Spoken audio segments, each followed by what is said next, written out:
Olha só, a grande questão é que o Donald Trump e os americanos, eles não estão para brincadeira. De que eles vão aumentar, né, gradativamente a pressão contra o Brasil, enquanto o governo de esquerda tiver no poder e continuar tomando medidas como as medidas que eles estão tomando. Isso aí já tá claro e evidente que o caminho a ser tomado será mais ou menos nesse sentido. Eu falei para vocês, né, no editorial passado, que aquele caso, dos cubanos, em que o Brasil financiava Cuba, ia escalar e alcançar mais pessoas. E eu não estava errado. E eu ainda citei para vocês, vão chegar no Padilha. E vou lá. Estados Unidos cancelaram o visto de filha e da mulher do Alexandre Padilha, que é o ministro da Saúde. Os Estados Unidos cancelaram o visto da mulher e da filha de 10 anos, de Alexandre Padilha, ministro da Saúde do governo Lula do PT. As duas estão no Brasil. A família de Padilha foi informada do cancelamento nessa manhã por comunicados enviados pelo Consulado-Geral dos Estados Unidos em São Paulo.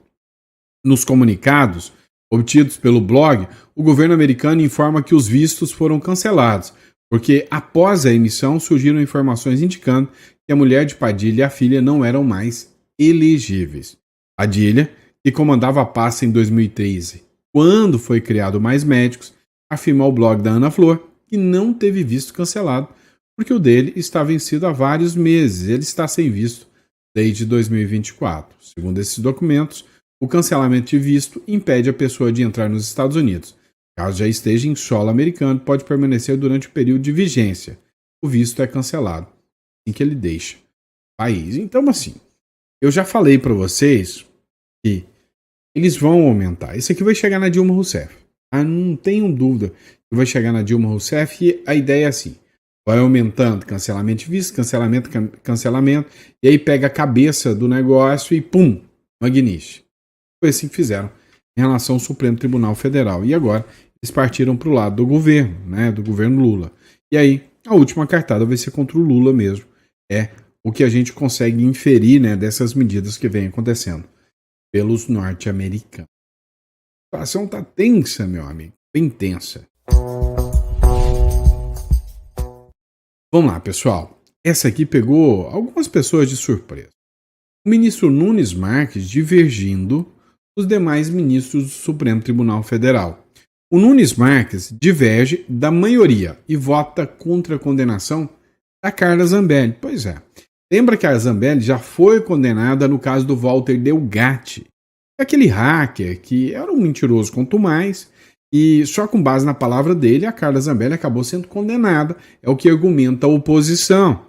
Agora, tinha um outro caso também, e isso aí, muita gente pistola, é o caso da Carla Zambelli ter sacado uma arma e andar atrás, né, de um militante de esquerda, um jornalista militante de esquerda. Até o Bolsonaro ficou revoltado com a Carla Zambelli, disse que não gostou daquilo e que aquilo ali poderia ter sido um dos motivos pelo Bolsonaro ter perdido a eleição. Convence, né? Mas o que acontece? O ministro Nunes Marques, do Supremo, divergiu da maioria do plenário nessa sexta-feira em julgamento que pode acarretar mais uma condenação a Carla Zambelli, que está presa lá na Itália. Teve problemas de saúde, desmaiou. O juiz da Itália teve que pedir para a Carla Zambelli passar por uma perícia. Então tem muita coisa acontecendo em situação da Carla Zambelli. Nunes Marques votou contra a aplicação da pena de 5 anos e 3 meses de prisão em regime semiaberto, além da perda do mandato, pelas acusações de porte ilegal de arma de fogo, constrangimento ilegal, que é aquele caso lá onde ela saiu andando atrás do militante de esquerda. O processo estava parado desde o pedido de vista do ministro e no retorno da análise no plenário virtual ele foi contra a condenação. A parlamentar, Zambelli, que já está sentenciada a 10 anos de prisão pela invasão do sistema do CNJ, está presa na Itália. O julgamento dessa ação penal refere-se ao caso em que Zambelli sacou uma arma contra um jornalista em via pública em São Paulo durante o segundo turno. Né? Aí aqui não é blogueiro, é jornalista, né? É a esquerda, né? É a mídia. Vamos lá, publicação do Paulo Figueiredo também. Essa aqui é interessante. O Supremo Tribunal Federal se recusa a divulgar termos de acordo com a Suprema Corte. E o princípio da transparência enfiaram aonde? Hein? O Supremo Tribunal Federal escondeu termos de um acordo com a Suprema Corte da China sobre uma cooperação de inteligência artificial. Caramba, assim, quando a gente vê as falas do Gilmar Mendes, não, a gente admira muito o modelo chinês e tal, e blá blá blá, blá blá blá. Cara, isso acende um alerta, assim, sem precedentes, né? O Supremo se recusa a divulgar memorandos de parceria com o Tribunal Chinês, que ainda foi iniciada desde 2015. O acordo prevê a troca de informações, tecnologias e o uso de IA para processos judiciais, mas o STF não explicou nenhum detalhe. Barroso visitou a China em 2024 e palestrou sobre a IA para 300 juízes. O vice-presidente chinês He Xiaorong veio ao Brasil, né? Acho que é isso mesmo, He Xiaorong veio ao Brasil e foi recebido por Fachin, citando 43 milhões de processos na China, né? Amigo. Agora, o Supremo foi palco de um momento interessante.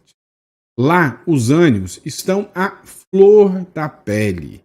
Tá dando o que falar. Thomas publicou uma matéria interessante sobre um quebra-pau. Ministro Luiz Fux e Barroso, com direito a sair batendo o laptop. Dá uma olhada nisso. Olha só, interessante pra caramba. O Thomas fez uma publicação aqui onde ele diz o seguinte: o verniz do Supremo Tribunal Federal acaba de rachar. Em uma ação marcada pela tensão, em uma sessão marcada pela tensão, o ministro Fux reclamou publicamente de ter perdido a relatoria de um caso. Barroso, em tom ríspido, rebateu, acusando Fux de não ser fiel aos fatos. É a forma de chamar de mentiroso, né? De não ser fiel aos fatos. Gilmar Mendes, no painel de apaziguador, tentou acalmar os ânimos, mas o Fux, visivelmente irritado, retrucou.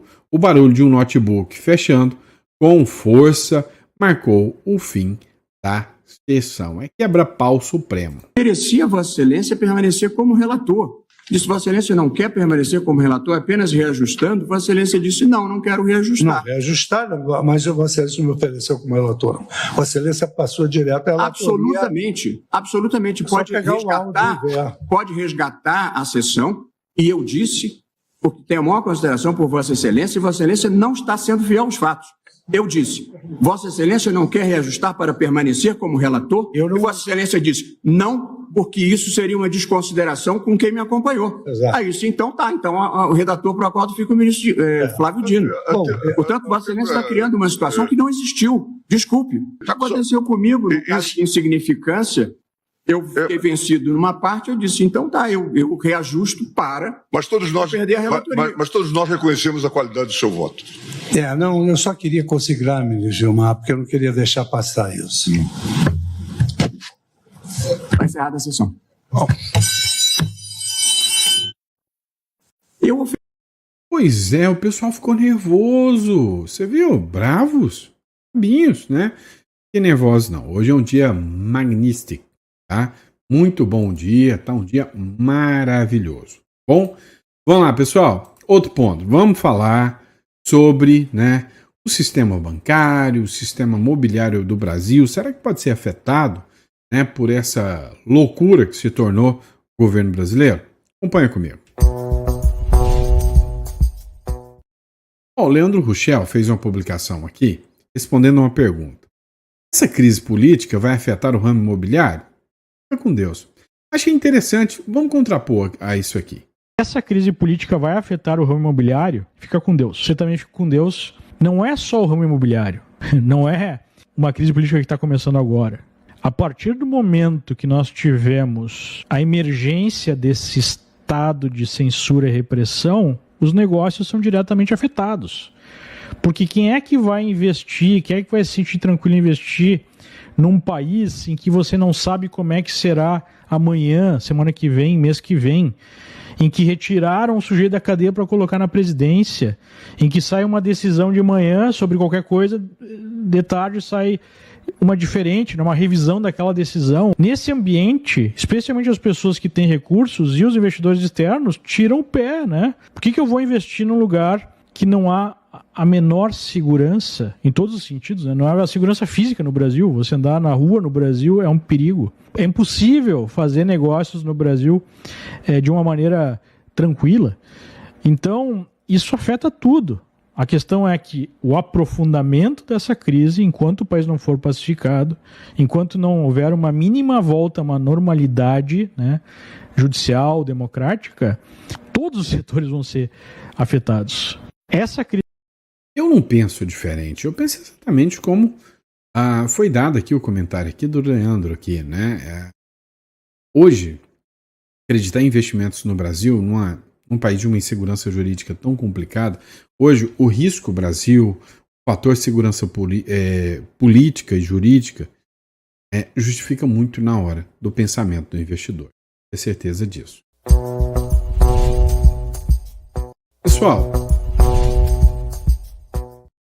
Pessoal, vamos lá. Olha só. O Eduardo Bolsonaro deu uma entrevista nos Estados Unidos, onde ele falou o seguinte: olha, não existe qualquer cenário em que o Supremo Tribunal Federal possa sair vitorioso dessa batalha. Dá uma olhada no que ele falou aqui e compensa, né, uma análise sobre as falas do deputado. Hoje é exilado lá nos Estados Unidos. Dá uma olhada. O que ele falou aqui vale a pena a discussão. É natural a extensão da Lei Magnitsky para a esposa do Alexandre de Moraes, porque a Lei Magnitsky é conhecida popularmente como a pena de morte financeira, e é notório que a renda do Alexandre de Moraes, que recebe um salário semelhante do deputado federal, mas usa um relógio, por vezes, aí de luxo, né, que não condiz com o salário que ele recebe, e obviamente ele não sobrevive do salário dele. Então, é notório que esse financiamento para o Alexandre de Moraes vem em parte através da mulher dele, que inclusive é uma advogada que se tornou de grande sucesso após a nomeação do Alexandre de Moraes para a corte. Eu acho justo, eu acredito fortemente que o ministro Padilha está incluso nessa lista de sanções. Eu vejo o secretário Rubio muito, como é que pode dizer, muito sereno na maneira como ele compartimenta a informação e ele não solta listas, etc. Mas eu acho difícil você imaginar que eles vão dar um recado ao governo brasileiro tratando de mais médicos, falando em sanções, e isso daí não alcançar Dilma ou o próprio ministro Padilha. Então, Moraes... Pois é, né? Hoje o cenário para o Supremo Tribunal, diga-se de passagem, não é dos melhores que se possa esperar. Eles estão enfrentando nada mais nada menos do que Donald Trump. Não é brincadeira enfrentar. Vamos lá, próximo bloco a gente vai falar do Nicolas Ferreira. É o seguinte, tem um vídeo do Felca, que é esse humorista aqui, que está viralizando. Viralizando porque ele expõe, de certa forma, né, um sistema de adultização das crianças. Ou seja, né, um sistema que você pega crianças e coloca elas como se fossem mulheres de vida sexual ativa, uma coisa assim absurda. E que agora a esquerda está tentando encampar isso. Uma olhada nesse vídeo do Nicolas, acompanha comigo. Escroto, canalha e oportunista. O Felca? Não, Felca não. Tô falando da esquerda. Esquerda que se aproveitou de uma denúncia justa feita por ele sobre combate à adultização, sexualização de crianças e adolescentes. Pauta que, convenhamos, que há anos pessoas estão denunciando isso, mas agora é muito grave o que está acontecendo. Engraçado, né? Porque essa pauta não era da extrema-direita, dos cristãos, pauta religiosa, e agora todo mundo começou a falar a respeito disso. Vamos ver o que está acontecendo? Em 2023 foi lançado o filme O Som da Liberdade. E como que a mídia divulgou? Mobilização de evangélicos e bolsonaristas para filme ser líder de bilheteria no Brasil. Mas afinal de contas, Nicolas, esse filme era sobre o quê? Pois é, é sobre exatamente o tema que todos agora estão dizendo que estão preocupados em combater, que é a exploração sexual infantil. Ou seja, há pouco tempo atrás, se você mobilizasse as pessoas para poder voltar sua atenção para o tema de exploração sexual, você era taxado disso aqui. A esquerda e a mídia não somente tentaram taxar o filme, como também promoveram o cancelamento dele, porque basicamente o filme era um delírio oriundo da extrema-direita. Lá no Congresso, quando a esquerda teve a oportunidade de tomar mais uma medida, porque para mim qualquer medida contra pedófilo é válida. Daí 85 votaram contra a castração química para pedófilos. Janones votou não para a castração química. O PSOL inteiro votou não também. E o PT, maioria esmagadora, também vota não. Daí vem uma outra proposta para poder aumentar pena para crimes hediondos. Isso inclui estupro de vulnerável, pedofilia. O PT e o PSOL votam contra mais uma medida para poder também punir pedófilos. Ah, Nicolas, mas aumentar pena para criminosos não resolve. Tá bom. Aí vocês pedem 17 anos de cadeia para uma mulher que escreveu com um batom uma estátua Perdeu o Mané. Vai enganar outro. Até mesmo porque eu duvido, se a gente fizesse uma nova constituinte e colocasse prisão perpétua para crime, por exemplo, de pedofilia, eu duvido que a esquerda seria favorável. Até hoje, o Lula não criou o Cadastro Nacional de Pedófilos e Predadores Sexuais, mesmo depois da lei ser aprovada no Congresso Nacional. Quando a Damares denunciou o que estava acontecendo na Ilha do Marajó, vários políticos, artistas de esquerda zombaram da cara dela e inclusive pediram a cassação do mandato dela. Todos esses aqui da esquerda não assinaram a CPI, que era para investigar os casos de abuso sexual, exploração sexual na Ilha de Marajó. Na época eu fiz vídeo, arrecadei recursos e sabe o que o Ministério dos Direitos Humanos fez? Rebateu fake news. Calma, vamos lá, que pior assim, e muito. A Antônia Fontinelli, ano passado, denunciou o mesmo influenciador Ítalo Santos, que agora está aí em voga. E o que a justiça fez? Pediu a remoção do vídeo, porque sobre acusações que ele estava, entre aspas, a Globo colocou aqui, sexualiza a criança. E pior, ele acionou a Fontinelli pela prática de 3 crimes. Ela teve ainda que pagar multa para a justiça por conta da mesma denúncia que está sendo feita agora. Daí, agora, depois desse vídeo, o que o governo do Lula faz? Bem rápido. Aumento de pena para pedófilo? Não. Castração química? Não. Botar pedófilo na cadeia? Não. Agora, se aproveitar de uma pauta legítima para poder criar uma lei que vai censurar a internet, aí sim. Na mesma hora, o governo do PT enviou um projeto para regulamentar as redes sociais. Até o momento, tem mais de 30 projetos de lei para poder regulamentar as redes sociais. E um total de 0 para poder punir pedófilo. É tão descarada a tara desse governo para usar qualquer pauta para poder censurar a internet, de que esse projeto que eles vão enviar para o Congresso prevê a suspensão provisória da rede social do cara antes de qualquer decisão judicial. Ou seja, a pessoa vai lá e denuncia, não é o post dela que cai, não. É a rede social dela inteira. E o problema disso é que as plataformas vão simplesmente automatizar a derrubada de contas, porque afinal, são milhões de conteúdos postados todos os dias. É impossível verificar todos.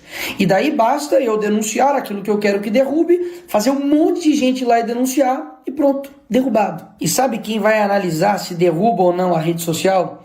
O Ministério da Justiça, do PT. Ou seja, numa canetada o governo decide derrubar ou não as suas redes sociais, baseado em denúncia de qualquer pessoa. E deixa aqui eu refrescar a sua memória para poder te lembrar quem é a turma que está dizendo que tem que fazer isso tudo nas redes sociais para poder proteger crianças e adolescentes. A mesma turma que defendeu a arte de crianças fazendo uma performance com um homem pelado. Criança tocando a mão, o pé e o tornozelo desse homem que está deitado no chão nu. O artista estava representando a performance La Bête. É a mesma turma que quando a conservadora, cristã, Dona Regina falou isso daqui... A senhora me falava agora, a senhora não é bem a favor, por quê? Me explica.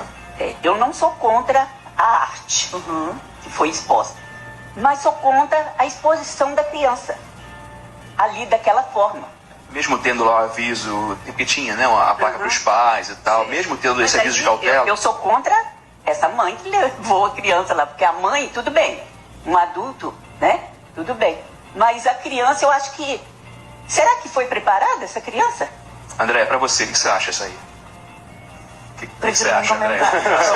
A reação dela foi essa, e o pior foi o que ela falou e defendeu. A exposição é uma coisa absolutamente delicada, a performance dele, um trabalho extremamente delicado. Não tinha nada de violento ou de pornográfico, entende? Há uma distorção muito grave do que houve ali, tomando proporções inacreditáveis. É terrível que um corpo nu seja um choque, inclusive para um brasileiro. Para criança. É a mesma turma que defende esse tipo de funk dentro de escola.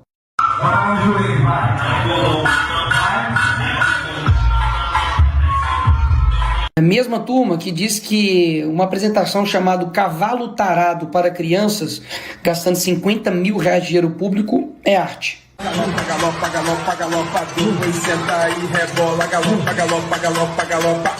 Olha os cavalos do circo. É a mesma turma que defende isso daqui, crianças em paradas LGBT.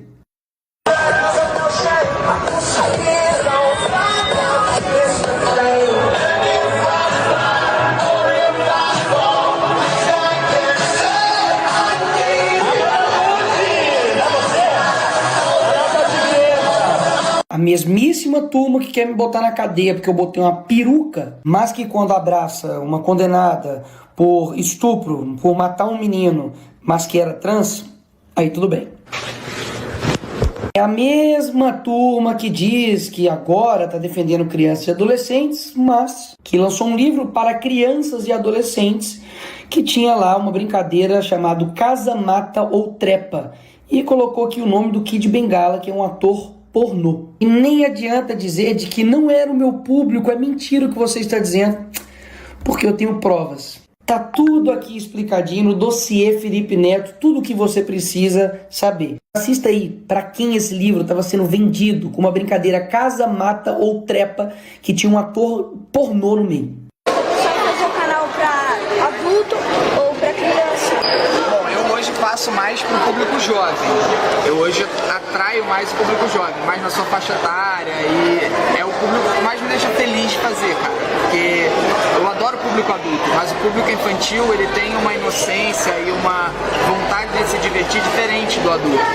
E eu fico mais feliz fazendo para o público mais jovem. A mesma turma que diz isso daqui sobre pedofilia. Envolvendo os pedófilos que sofrem de um transtorno.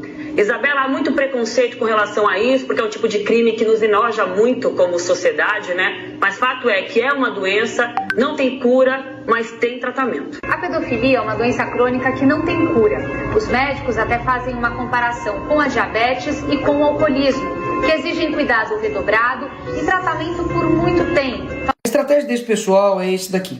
Primeiro dizem que é doença para não dizer que é crime. Depois torna um crime dizer que é doença. A lógica desse pessoal é que um pedófilo não pode ir pra cadeia porque não é crime, é doença. Mas se você falar que pedofilia é crime, você se torna um criminoso e deve ir pra cadeia. Inclusive, a mesma turma que se utilizou de uma frase infeliz do Bolsonaro, de que pintou um clima, para poder dizer que é contra a pedofilia. Mas essa mesma pessoa foi presa por estuprar uma menina de 12 anos. Esse daqui foi o cara responsável por fazer esse crime aí. Esse outro aqui, que é militante LGBT, comunista, tentou fazer sexo oral com uma criança de 13 anos de idade. Aí ele aqui, agora na foto. Mesma turma que diz que amor não tem gênero, religião, sexualidade, cor e, pelo visto, nem idade para eles, né? Porque ele mesmo foi investigado, indiciado e preso por estupro. Mas espera aí, eu não estou querendo dizer que esse crime é exclusivo somente da esquerda.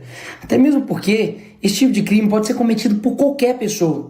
Pastor, padre, pai de santo, mulher, professor, líder religioso, enfim. Agora, o combate a esse crime não é todo mundo que quer combater, não. Mas combater de verdade e não somente entregar essa responsabilidade de cuidar dos filhos, que é do pai, para a plataforma. E é exatamente isso que eu elaborei, porque eu sei que tem que ter um conjunto de atitudes para poder combater isso de forma séria. Ou seja, além de acrescentar uma pena, incluindo um artigo no ECA, punindo de 4 a 8 anos quem de fato produzir, dirigir, fotografar, filmar e tudo isso aqui que envolve exposição de criança, adolescente ou adultize, paga isso daqui de pena, vai pra cadeia. Além da prisão, faz com que o poder público promova campanhas de conscientização, faz com que a plataforma ofereça ferramentas para que os pais configurem para poder ajudar e proteger os seus filhos e, principalmente, faz com que as plataformas sejam responsabilizadas caso depois da notificação do Ministério Público, da autoridade,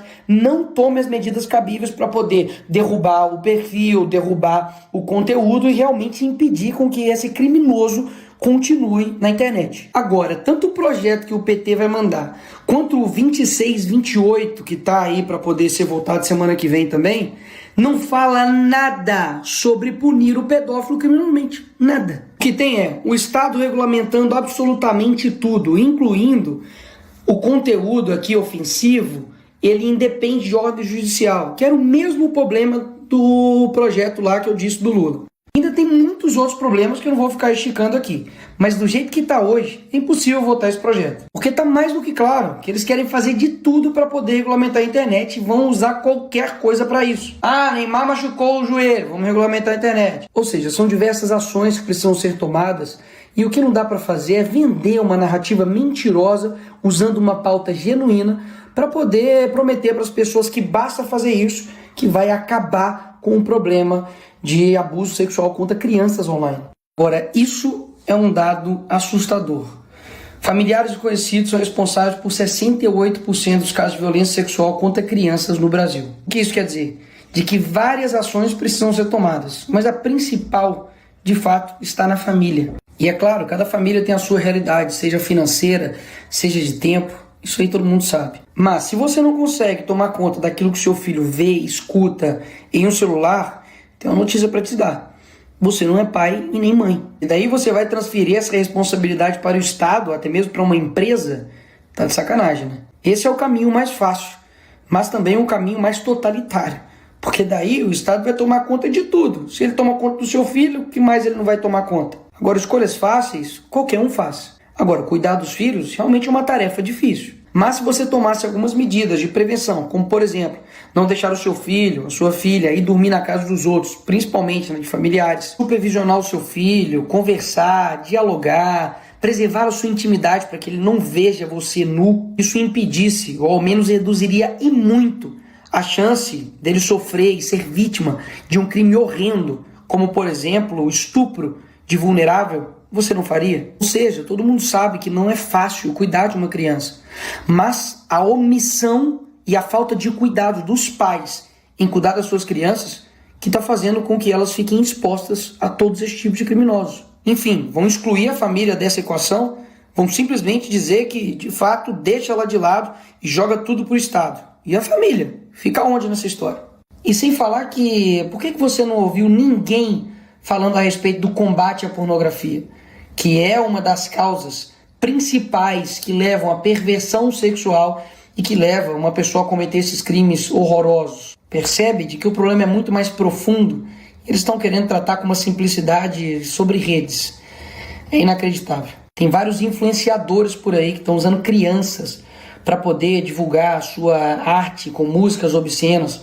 Vários, inclusive, utilizando as próprias filhas para poder ficar fazendo isso. Inclusive, vários pais e mães estão usando os seus filhos para poder colocar eles em apresentações com músicas obscenas, para poder fazer gestos obscenos, para poder, de fato, adultizar e sexualizar a sua própria criança.